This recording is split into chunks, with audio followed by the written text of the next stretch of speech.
We will begin in 1 minute. Hi, Councillor Vardy, can you hear us? Yes, I can. Thank you. Thank you.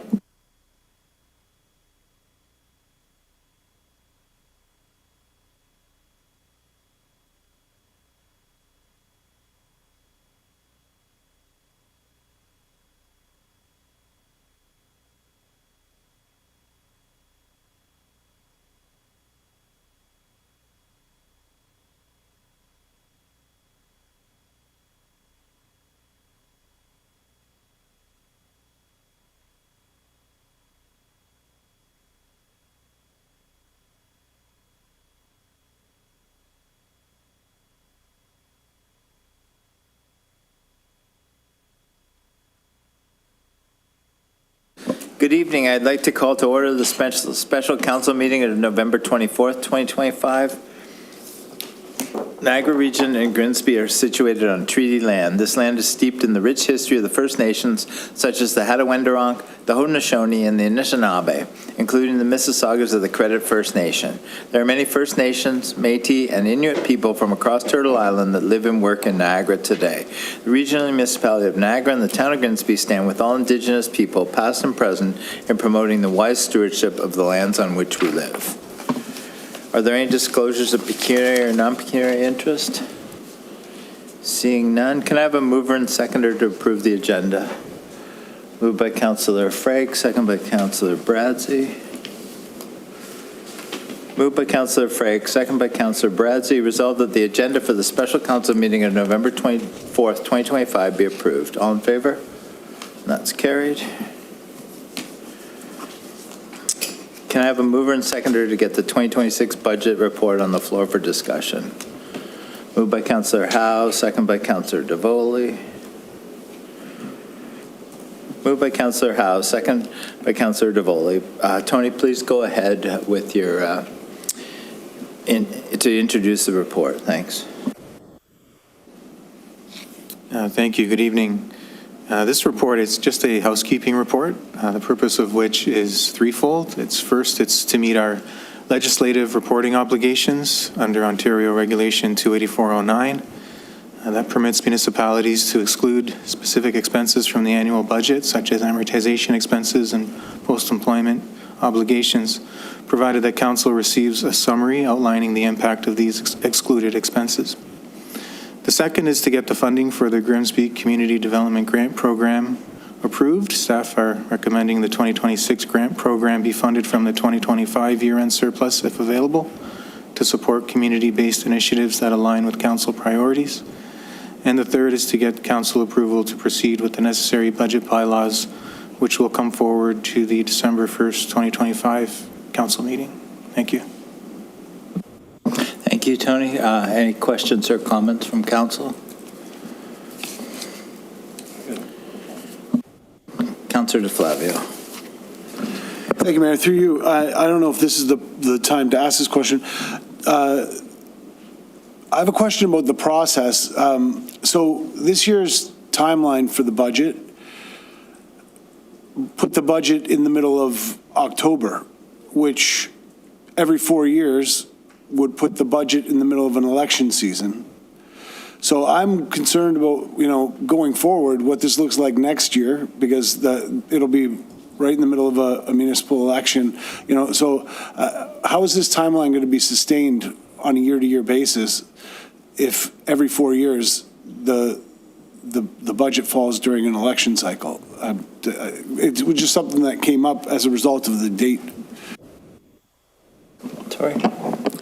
Through the mayor, so in an election year, the budget cannot be approved until the new council has been seated, so that in 2026 is November 15th.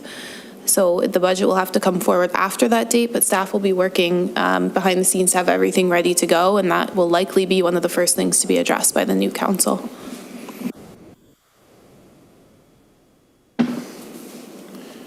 Councillor Davoli. Thank you, Mayor Jordan. Just a question perhaps to Mr. Delmonico. So with, and I don't know if now is really the time to ask about the community grant, because we did not have enough applicants to request the entire $100,000. Are we technically sort of approving the umbrella of 100,000, but ultimately maybe approving less grants than 100,000? Or would it be better simply to approve the amount of applicants' grants that we believe should be approved? So through the mayor, so this is to approve the grant process continue for 2026. So if there's a sufficient surplus from the 2025 year end, then that will fund the 2026 grant process, which will get posted in and around the summer of 2026. It would then get awarded around this time next year for projects that are actually taking place in 2027. Thank you. That just clarifies my confusion. Yes, so the one we approved last time is the one that we are now entertaining the request for, and what this maximum is will be the next round when we advertise. Thank you. All right, seeing no further questions, moved by Councillor Howe, second by Councillor Davoli. Resolved that report FAN 25-58, 2026 budget and required legislative reporting be received, and one, that reporting requirements under Ontario Regulation 284/09 for the 2026 budget as outlined in Appendix A be approved, and two, that the 2026 Community Development Grant Program in the amount of $100,000 be approved and funded from 2025 year-end surplus if available, and three, that staff be directed to prepare the necessary bylaws for approval. All in favor? And that's carried. All right, we have council amendments up next. We received 3 amendment requests for the budget ahead of the November 18th deadline. The first is regarding landscaping improvements at the Peach King Centre. Councillor Charrois has moved it. Is there a seconder to get it on the floor for discussion? Councillor DeFlavio? Questions? Seeing none, moved by Councillor Charrois, second by Councillor DeFlavio. Resolved that landscaping improvements under Community Services Project 600004, Town Hall Peach King Centre be reduced from $40,000 to $20,000. All in favor? That's carried. The next amendment is regarding home-based entrepreneurial hub. Councillor Charrois has moved it. Is there a seconder to get it on the floor for discussion? Councillor Davoli. Questions from council? Councillor Frake. Thank you, Mayor Jordan. First of all, this amount of money has absolutely zero to do with next year's budget. That was actually money that's carried over to next year's budget. So it's already in this year's budget. And I totally defend it. There's a lot of small businesses in this town that have approached JDAC over the last year that are interested in maybe finding some incubator type of spot where they can promote their business and move on. And that's good for Grimsby, and is good for business, because once they get established, they move on, they pay taxes and so on and so forth, and they hire people. Much like what's happening at Boondog and what's happening at the Golfy facility downtown. We've already started some work on this. We didn't get a chance to finish it because there was too many other things going on in GDAC, but we want to continue with this. And I do totally 100% defend it. Let's face it, every small idea and every small business in the world started in a garage or in somebody's basement. Google started in somebody's basement. Amazon started in somebody's basement. Dell started in somebody's basement. And it's not affecting the budget one iota. So please, defend this. Please vote for it. We vote against the resolution. Councillor Davoli. Mayor Jordan, I come from a background where we provide advice to businesses, both at startup while they are operating and at their demise, we'll call it, or when they fold up. And one of my personal beliefs has always been that government should not compete with private industry. And when I say compete, I mean as in offer services that private individuals or businesses and so on also offer. And so when it comes to things like startup of businesses, that is what CPAs do. And there are many CPAs within our town and firms, even outside of our town, who used to be in our town and still have clients here, who offer those services on and help businesses start up. They are also the same individuals and firms, primarily CPAs, who offer services on how to improve these businesses and often get called upon for advice in that area. And likewise, we provide tax planning and business succession and, purchase and sale of businesses, corporate reorganizations, you name it. And so my concern when we tiptoe past that edge is that we are now starting to compete with these other businesses in our town who offer these services. And that is my concern, where that line in the sand is. Councillor Bradsey. Thank you, Mayor Jordan, through you. I don't think it's the intention of this program to be full-on soliciting to the level that my fellow colleague just suggested. But I think the town does have mutual interest in doing so. We have spaces that we would like people to attend. A very new facility set to be open in a month that I'm sure we wouldn't mind entrepreneurs using as a workspace. The library comes to mind. I definitely think the town can offer a lot to people that need a space. So I'll leave my thoughts at that. Councillor Korsange. Thank you, through you, Chair. I admire the initiative, and I do see the point of it, but I personally would rather see the money go right into the library than into our resources. I think that we're at a point right now, and yes, it doesn't affect the budget, but it's still a good chunk of taxpayer money, and I think that we're in sort of a needs versus wants situation, and we need to cut out everything right now that's not essential to help the taxpayer. Councillor Frey. I think you're missing the point. We're not asking to be accountants to help them put their business plans together.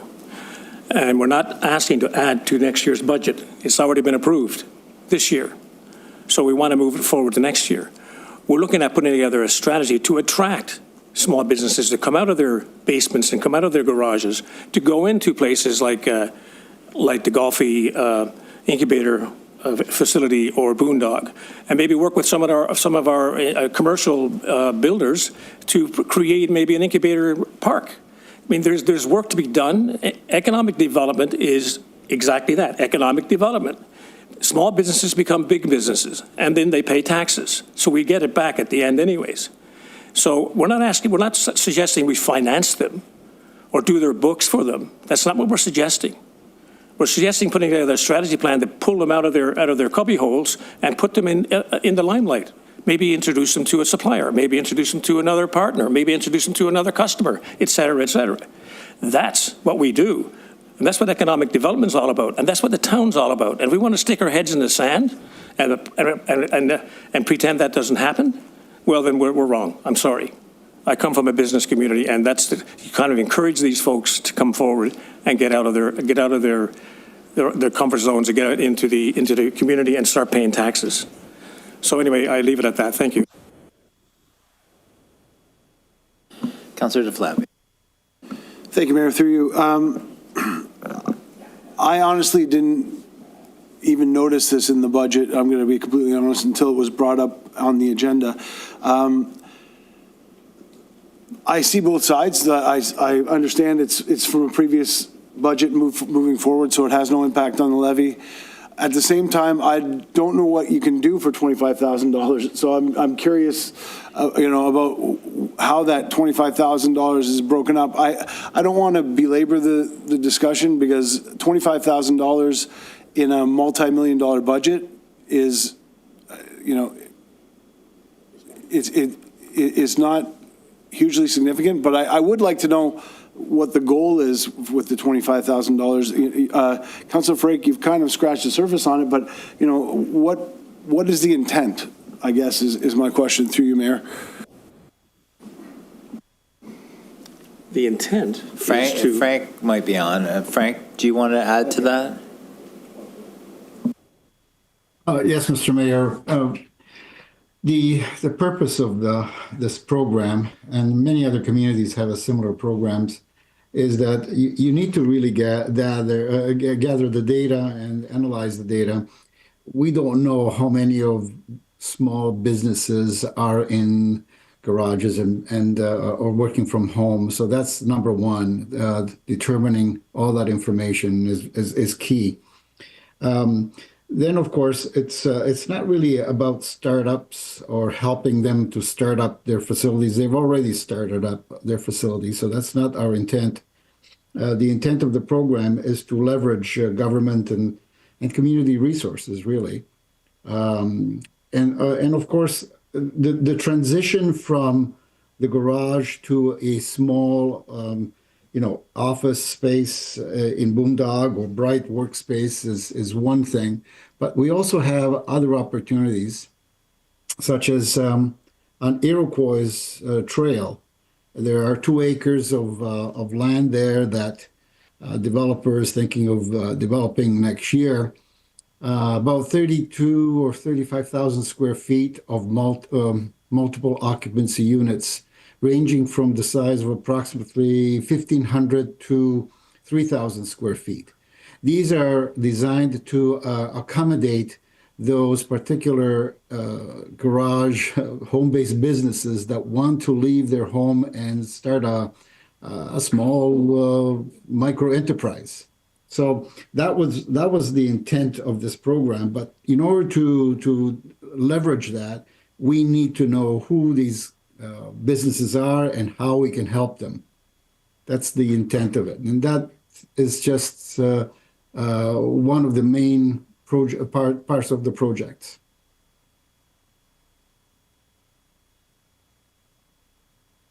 Councillor Charwa. Through Mayor Jordan, thank you. I wasn't going to speak on this because I thought I was pretty clear on why I had brought this forward.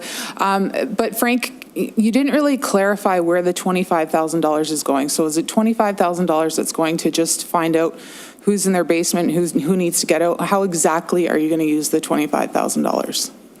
So if there are sessions that you're planning on doing, how many sessions would this be and where would it be? So if you can be specific about where the $25,000 is going.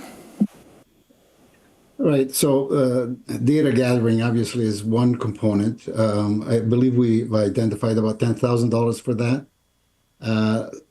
A PR campaign to provide assistance with about 2 workshops that we have intention, 2 to 3 workshops in helping them transitioning from their home-based to another office space. Yeah, that's where most of the money is going to be. Will we use the full 25,000? I mean, we don't intend to use the full 25,000 because we also have, in fact, just last week we met with the Minister of Small Business, Nina Tangri, at the Ontario Chamber of Commerce, and they also recommended that there are some government programs that we could also apply for. So. While I think 25,000 was appropriate, it could be 15, it could be 20,000. There could be some supplements, programs from the ministry that we could source. At the end of the day, it's not a proven science here. It's just one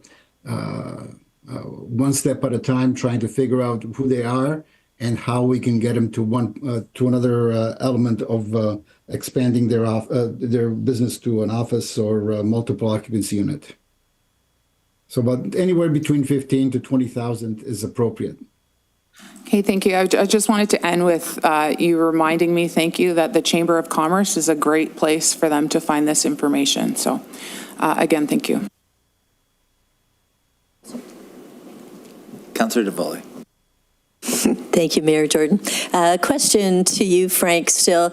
You talked about having a couple sessions, and what are you envisioning? Who would be leading the sessions? What would the topics be? Could you expand upon that some more?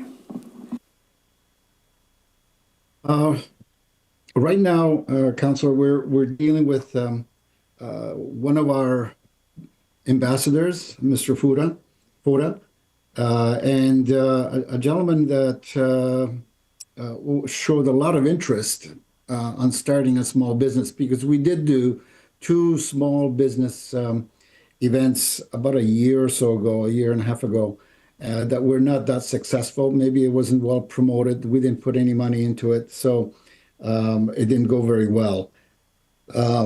So those 2 individuals are currently speaking about this particular program, but I would like to also the possibility of getting some other individuals involved. But for now, those are the 2 individuals that are going to be putting a team together, if council approves this, to move forward on this program. So it's not just economic development; it's also using community resources.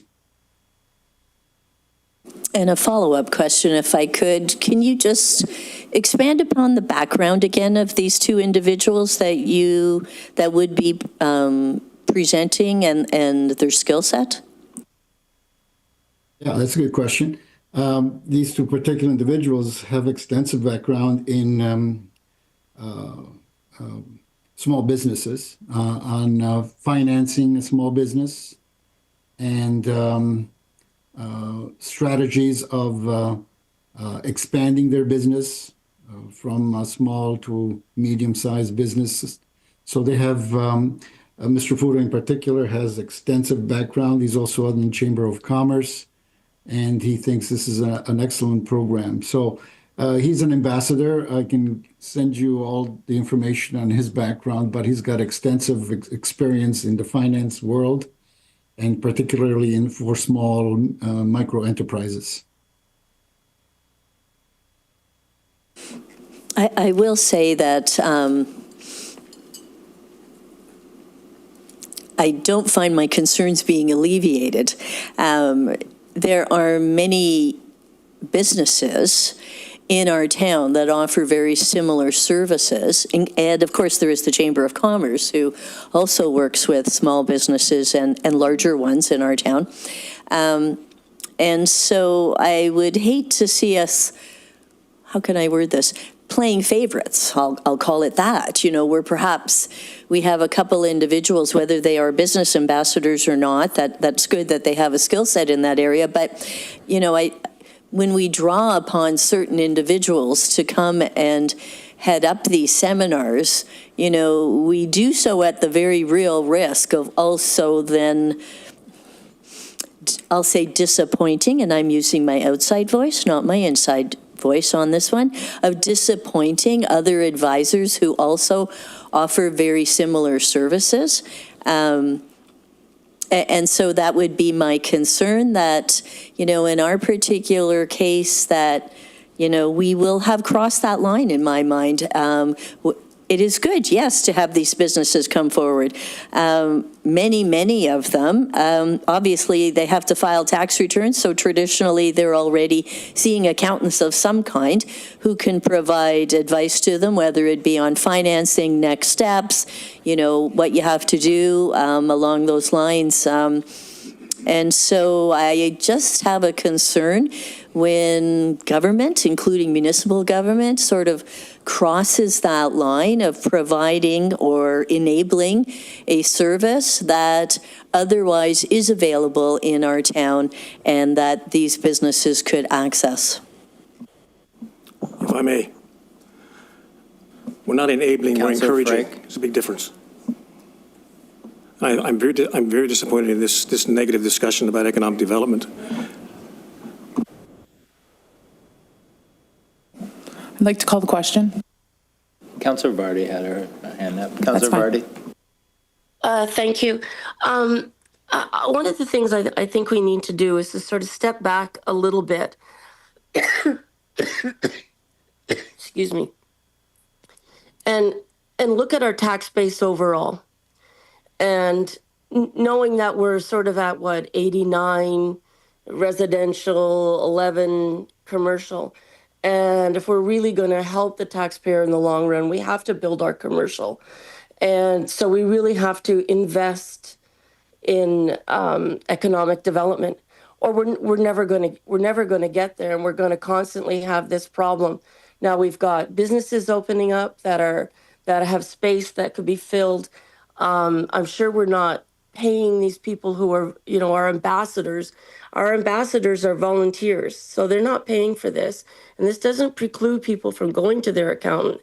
It just helps us get a sense of, what businesses are out there and what can we do to, remove roadblocks for these businesses to grow and pay taxes. And do we know about all the businesses in town, and are they paying taxes? I mean, that's another point. So, I think I think we really need to think carefully about investing in economic development, and I, for one, support this initiative.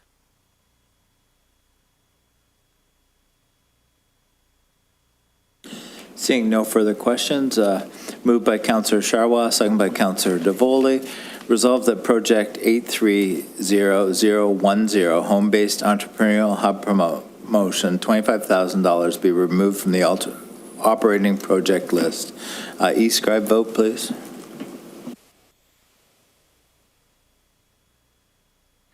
I am not in favor. I'm voting against this.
All right, that is defeated. So it's remaining in the budget. Our last amendment is regarding WSIB. Councillor Davoli has moved it. Is there a seconder to get it on the floor for discussion? Councillor Bradsey. Questions? Councillor Davoli. I'm probably going to turn this over to Mr. Delmonico at this point, but I'll start by introducing it and saying that it's an issue that has been raised by our finance staff and has been discussed many times by the Finance Committee. And I would say the Finance Committee was probably getting fairly close to having a recommendation to council, but then our last meeting, we didn't have a quorum, and then the budget came along at the same time, and so I can tell you from talking to some of our Finance Committee members that they are very much in favor of moving from Schedule 2 to Schedule 1, have done exhaustive kind of research, talked back and forth to WSIB and so on. But maybe to give you some background about why it is a concern. So the town is currently a Schedule 2 employer, which means when WSIB cases come forward, we fund those out of regular operations. We do not pay premiums to WSIB, like some of you may be used to if you have a business that with employees who are covered by WSIB, and which means we are very much at risk based upon the number and types of cases that arise in the course of our lives here. The town in the past has not saved anything. We have no reserves for WSIB cases at all. And the last actuarial valuation that we had, I was going to say, was in the neighborhood of $1.5 million of a liability that we currently would be subject to. This is a considerable amount. There has been a change in legislation in the last few years, especially with respect to our firefighters.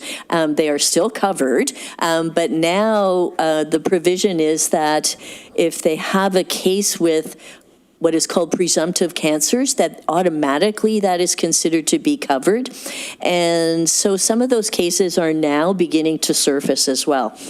Within the Niagara region, we understand that we are probably the last municipality left who is a Schedule II employer and not a Schedule I employer. And the risk to our town is that any one of these cases could be hundreds and hundreds and hundreds of thousands of dollars in cost to the town.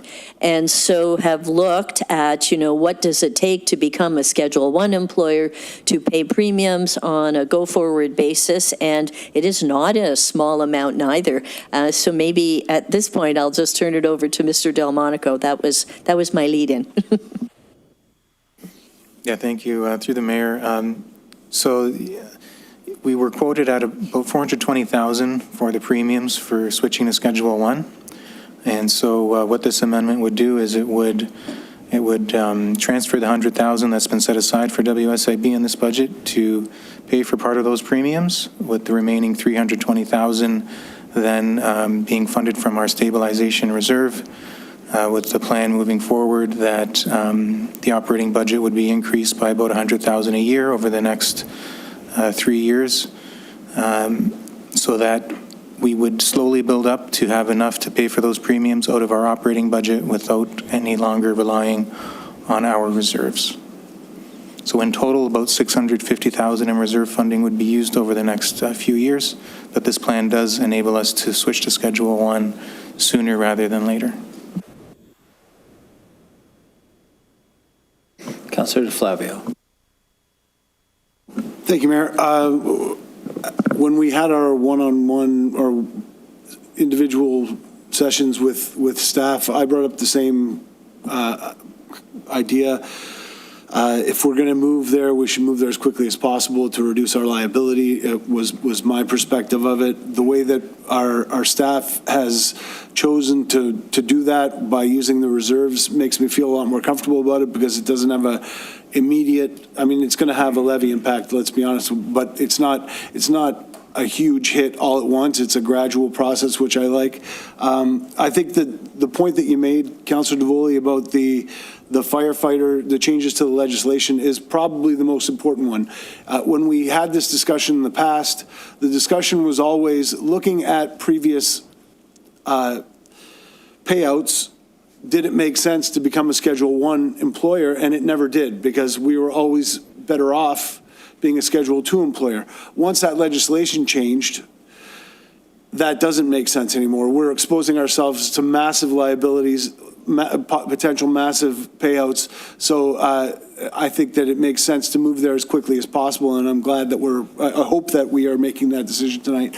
One of the questions that came up was whether we could do it, and I'm assuming that staff has had the discussion with our HR department and ironed out the details about the this year's claims and all the things that, without getting into too many details about individuals, obviously, because there are privacy concerns with that, but that financially we're okay to do that. So through you, Mayor, to Mr. Delmonico, that was the only real issue that came up as part of the discussion.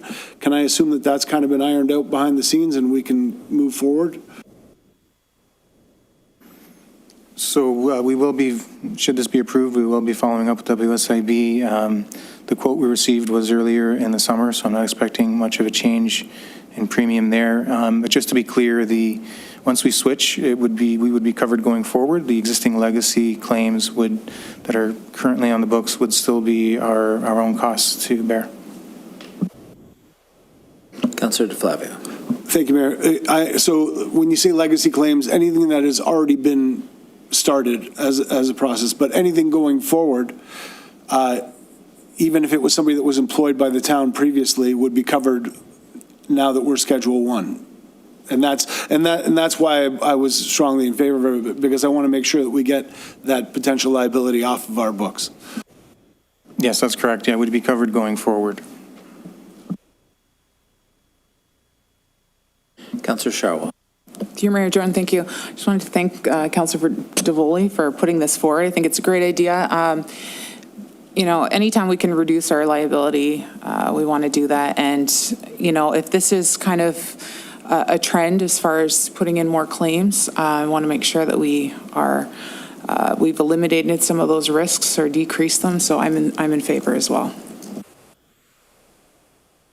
All right, seeing no further questions.